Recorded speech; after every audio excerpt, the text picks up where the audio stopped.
સુરતમાં કિમ નદીને દૂષિત કરતા ઉદ્યોગો સામે સ્થાનિકોમાં ઉગ્ર રોષ જોવા મળ્યો। ઓલપાડ બાદ વડોલી ઉમરાશી ગામના ખેડૂતો પણ આંદોલનમાં જોડાયા।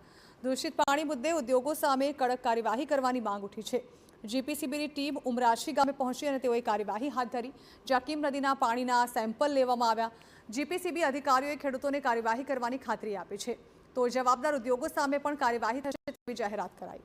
માંગરોળ તાલુકાના મોટા બોરસરા, નવાપરા, કોસંબા વિસ્તારના ઉદ્યોગો કિમ નદી માટે આફત સમાન બન્યા છે।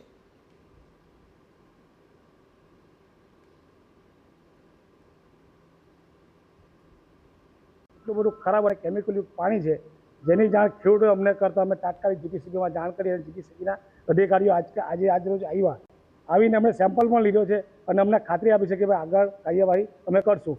પણ અમે એમની પાસે પ્રોમિસ માંગી છે કે ભાઈ તમે અમને યોગ્ય ન્યાય મળે અને યોગ્ય ખેડૂતો પોતે જમીન ખેડી શકે અને પાક લઈ શકે એ રીતનું પાણી ચોખ્ખું મળે અને જે યુનિટો ખરાબ પાણીના કેમિકલયુક્ત પાણી છોડે છે એને તમે ક્લોઝર નોટિસ આપો, એવી અમે એમને આશા એક ખાતરી અમને આપી છે।